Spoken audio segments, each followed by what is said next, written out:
Hello बच्चों, तो हम लोग अब देखते हैं क्वेश्चन नंबर 70। ये एक अच्छा सवाल मान सकते हो आप। ठीक है, ठीक ठाक सवाल है।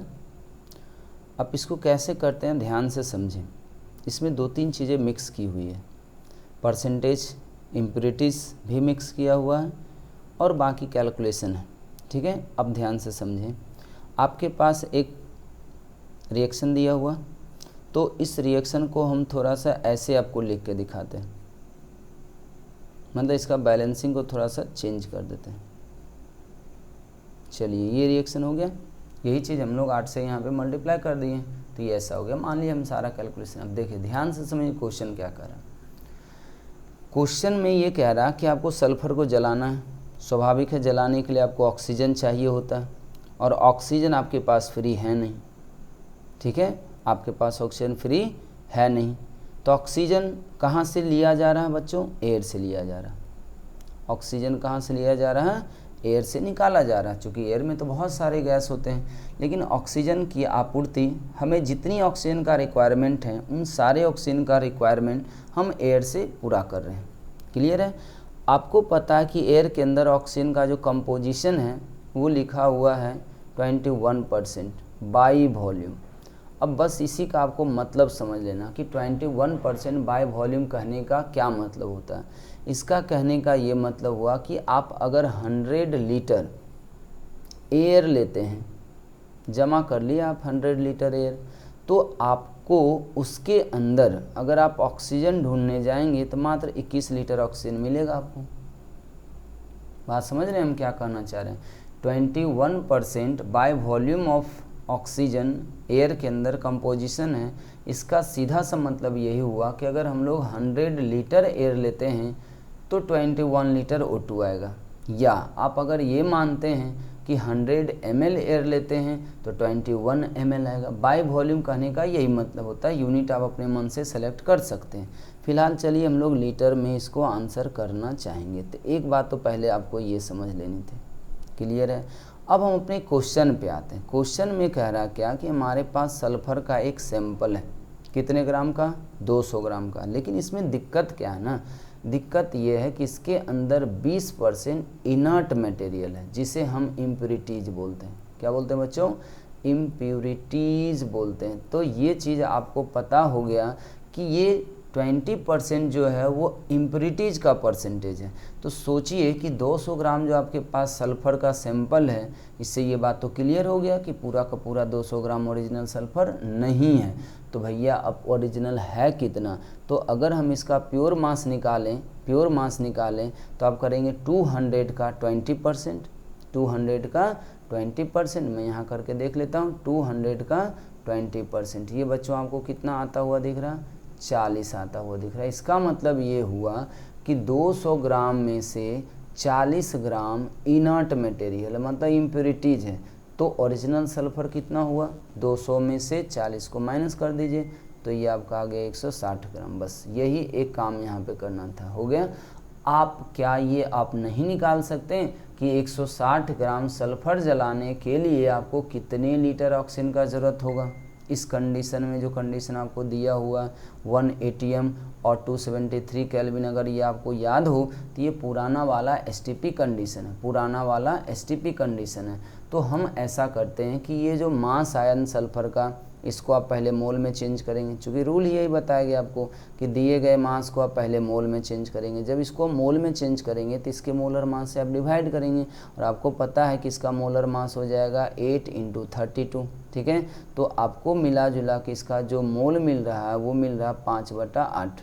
देख लीजिए इसको सॉल्व करके। ठीक है, 16 दूनी 32 और 5/8 मोल इसका मिला। अब सोचिए कि आपको 5/8 मोल सल्फ़र को जलाना था, तो इसके अकॉर्डिंग आपको ऑक्सीजन का मोल कितना चाहिए? ये मोल बच्चों हम ऑक्सीजन का निकाल रहे हैं। ये किसका निकाल रहे हैं? ऑक्सीजन का। तो आप बताइए, ऑक्सीजन का जब मोल निकालने जाएंगे तो ऑक्सीजन का कोफिशिएंट आप ऊपर लेंगे, इसका कोफिशिएंट आप नीचे लेंगे, फिर इसका रिक्वायर्ड मोल जितना आपको जलाना उसको मल्टीप्लाई करेंगे, तो कट कुट के तो यहाँ पे आ गया ना ऑक्सीजन का मोल 5। अब यहाँ से यही बात हो गया कि ऑक्सीजन का आपको 5 मोल चाहिए। इसका मतलब सोचिए कि 5 मोल ऑक्सीजन अगर आपको चाहिए तो इस पार्टिकुलर टेम्परेचर और टेम्परेचर पे आपको कितने लीटर ऑक्सीजन चाहिए। तो वॉल्यूम ऑफ O2 जो अगर हम लिखें बच्चों, V ऑफ O2 जो होगा, मतलब वॉल्यूम ऑफ O2 जो रहा होगा वो 5 गुना रहा होगा 22.4। ये 22.4 हम डायरेक्ट इसीलिए कर दिए क्योंकि 1 ATM और 273 केल्विन पे, ठीक है, वॉल्यूम जो होता है आइडियल गैस का 22.4 होता है। तो अब देखिए इसको सॉल्व करिएगा तो ये 112 लीटर आ जाएगा, ठीक है। तो इसका मतलब हुआ कि 1 ATM और 273 केल्विन पे हमें ऑक्सीजन का जो रिक्वायरमेंट होगा 5/8 मोल सल्फर को जलाने के लिए वो 112 लीटर है। अब सोचिए 112 लीटर आपको कहाँ से मिलेगा, कहाँ से मिलेगा। तो आप सारा ऑक्सीजन एयर से निकाल रहे थे, तो सोचिए कि 112 लीटर ऑक्सीजन अगर आपको चाहिए इस कंडीशन में, तो आपको कितना लीटर ऑक्सीजन लेना पड़ेगा इस कंडीशन में, वही तो पूछा सवाल में। तो अब देखिए इस कंपोजिशन को अब हम यूज कर लेंगे कि अगर हमें 21 लीटर ऑक्सीजन चाहिए तो उसके अनुसार 100 लीटर एयर लेना पड़ेगा। चलिए यूनिट लगाइए अब कि अगर हमें 21 लीटर ऑक्सीजन चाहिए, 21 लीटर ऑक्सीजन के रिक्वायरमेंट के लिए एयर का हमें कितना लीटर जमा करना होगा, 100 लीटर जमा करना होगा। तो हम सोचते हैं अगर 1 ही लीटर का हमें ऑक्सीजन चाहिए होता तो एयर का हमारे पास मात्र इतना का ज़रूरत पड़ता है 100/21 का। लेकिन अभी सोचिए कि जितना मोल आपको सल्फर जलाना है उसके लिए आपको कितने लीटर ऑक्सीजन का ज़रूरत है, तो 112 लीटर का है। तो अगर 112 लीटर का ज़रूरत है तो अब सोचिए कि टोटल ऑक्सीजन का रिक्वायरमेंट, ये एयर का रिक्वायरमेंट आपको कितना हो जाएगा, इतना हो जाएगा। आप इसी को अगर आप सॉल्व करते हैं बच्चों तो ये 533.33 लीटर आ रहा है। शायद ये दिख रहा होगा आपको, 533.33 लीटर आएगा। आप इसको सॉल्व कर लीजिए, आपका आंसर आ जाएगा। तो इस तरीके से हमारा आंसर डी हो जाएगा। ये एक अच्छा सा सवाल था बच्चों, इस तरह से आप सोचे तो। चलिए अब हम लोग क्वेश्चन नंबर 71 बनाते हैं। क्वेश्चन नंबर 71 में बहुत ज़्यादा कुछ नहीं बोला है, ये परसेंटेज इल्ड है। और आपको पता होना चाहिए कि परसेंटेज इल्ड निकालने के लिए आपको किस चीज़ का ज़रूरत होता है। परसेंटेज इल्ड निकालने के लिए हमें करना क्या होता है कि जिस प्रोडक्ट का मास या मोल दिया हुआ है तो वो एक्चुअली एक्सपेरिमेंटल वैल्यू दिया हो रहता है कि वो एक्सपेक्टेशन हमारा नहीं होता है। जैसे मान लिए कि ये रिएक्शन दिया हुआ, तो इस रिएक्शन में अगर आप 2.5 मोल FeNO3 का होल ट्वाइस यूज करेंगे, 3 मोल इसका यूज करेंगे, तो हमारा एक्सपेक्टेशन क्या होगा कि ये कितना बनना चाहिए, तो वो हम पहले निकाल लेंगे, ठीक है। अगर आपको याद हो तो हम यही चीज़ आपको बताए थे परसेंटेज इल्ड निकालते समय कि आपको कुछ नहीं करना, जिस प्रोडक्ट के बारे में पूछे परसेंटेज इल्ड, ठीक है, जिसके बारे में आपसे पूछा जाए, ठीक है। ऐसे तो परसेंटेज इल्ड रिएक्शन के लिए होता है, लेकिन क्वेश्चन बनाते समय हम लोग अलग अलग के लिए निकाल सकते हैं। जैसे इतना मोल दिया तो इसके रिस्पेक्ट में आ जाएगा परसेंटेज इल्ड। तो किसी का भी अगर आपको परसेंटेज इल्ड निकालना है तो उसका एक्चुअल अमाउंट आपको पता होना चाहिए कि लैब में वही चीज़ रिएक्शन कराते हैं तो लैब मेथड से कितना आ रहा। और यही काम अगर हम पेपर वर्क करते हैं, पेपर पे सीखते हैं कैलकुलेशन, तो कितना आता है। तो चलिए हमारे पास तो ये एक्सपेरिमेंटल डाटा दे दिया कि NaNO3 जो है इतना मोल रिएक्शन करने के बाद इतना आता। लेकिन हम क्या एक्सपेक्ट कर रहे थे, हमारा एक्सपेक्टेशन क्या था, मतलब हम लोग अगर इसी को पेपर वर्क करते तो हम किसी को क्या बता दें कि ये कितना मोल बन रहा था, ठीक है। और आपको पता है कि जितना हम एक्सपेक्ट करते हैं पेपर पे, ओरिजिनल जब वही रिएक्शन लैब में कराते हैं तो उससे कम ही होता है। इसका बहुत सारा रीज़न हो सकता है कि आपका दिया गया सैंपल प्योर ही ना रहा हो, या फिर रिएक्शन आपका 100% कन्वर्ट ही नहीं हो रहा होगा, या फिर प्रोडक्ट एक से ज़्यादा बन रहे होंगे, साइड प्रोडक्ट बन रहे होंगे।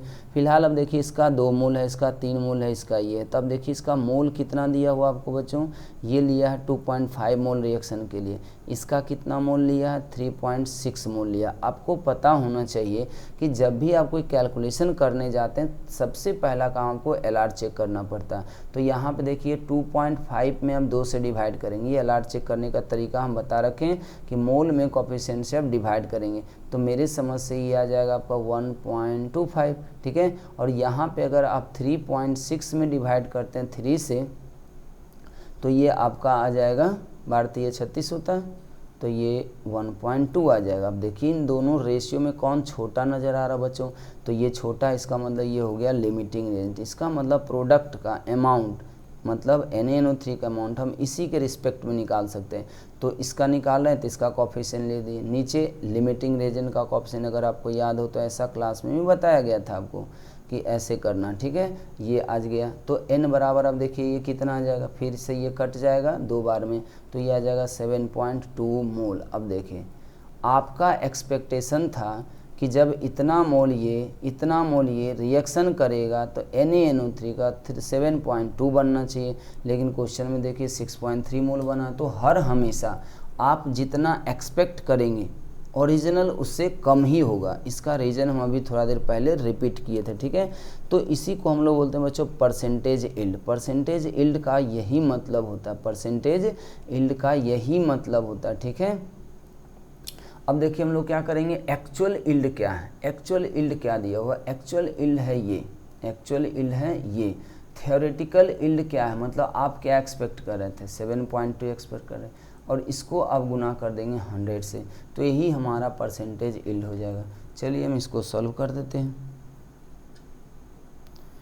6.3 है, ठीक है, इंटू आप इसको 100 कर दें और इसको हम लोग डिवाइड कर देते हैं 7.2 से, तो ये आपका 87.5 आ रहा है। तो 87.5 देख लिया ऑप्शन सी में है, तो ये आपका आ गया 87.5। ये इतना परसेंटेज यील्ड कहला जाएगा। तो इस तरीके से सवाल भी बन गया।